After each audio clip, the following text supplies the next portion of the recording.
akan memaparkan materi tentang APBN dan APBD. Yang pertama, pola hubungan APBN dan APBD. Pada Undang-Undang Dasar 1945 telah mengamanatkan diselenggarakan otonomi seluas-luasnya dalam kerangka Negara Kesatuan Republik Indonesia. Untuk itu perlu ada pengaturan secara adil dan selaras mengenai hubungan keuangan pelayanan umum, pemanfaatan sumber daya alam dan sumber daya lainnya antara pemerintah pusat dan pemerintah daerah dan antar pemerintah daerah. Hubungan keuangan pusat dan daerah dilakukan sejalan dengan prinsip perimbangan keuangan antara pemerintah pusat dan pemerintah daerah sebagaimana yang telah digariskan dalam Undang-Undang Nomor 33 Tahun 2004 yang dimana menjelaskan bahwa pembentukan undang-undang tentang perimbangan keuangan antara pemerintah pusat dan pemerintah daerah dimaksudkan untuk mendukung pendanaan atas penyerahan urusan kepada pemerintah daerah. Dan yang kedua, pengaruh APBN dan APBD terhadap perekonomian.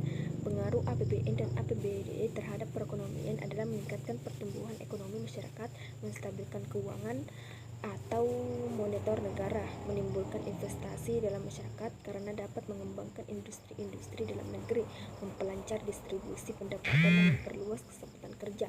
APBN atau anggaran pendapatan dan belanja negara merupakan pedoman perekonomian bertujuan untuk menstabilkan perekonomian negara, meningkatkan pertumbuhan ekonomi dan pemerataan pendapatan. APBD dan APBN merupakan instrumen kebijakan fiskal yang berpengaruh pada perekonomian Indonesia. Pengaruh APBN terhadap perekonomian juga ada pada kebijakan defisit dan kebijakan surplus, yaitu yang pertama, kebijakan defisit cenderung mendorong terjadinya kenaikan harga. Yang kedua, kebijakan surplus untuk cenderung mendorong terjadinya penurunan harga atau deflasi. Dan yang ketiga, mekanisme penyusunan APBD. Mekanisme penyusunan APBD menurut Undang-Undang Nomor 13 Tahun 2003 ini mirip dengan mekanisme penyusunan APBN. Alur penyusun APBD adalah yang pertama, pemerintah daerah menyusun RAPBD atau rancangan anggaran pendapatan dan belanja daerah.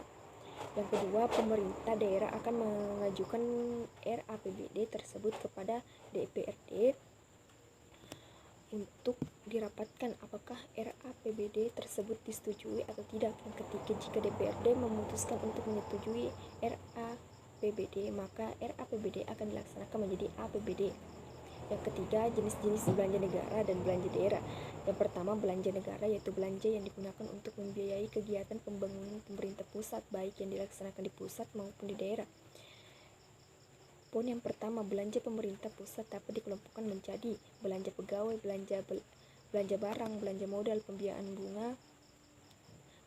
bunga utang, subsidi BBM dan subsidi non BBM, belanja hibah, belanja sosial dan belanja lainnya.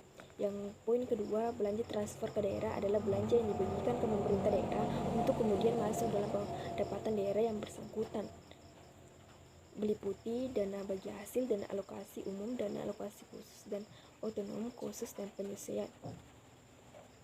Yang kedua, belanja daerah. Belanja daerah meliputi semua pengeluaran dari rekening kas umum daerah yang mengurai ekuitas dana renca, yang merupakan kewajiban daerah dalam 1 tahun anggaran yang tidak akan diperoleh pembayarannya kembali oleh daerah.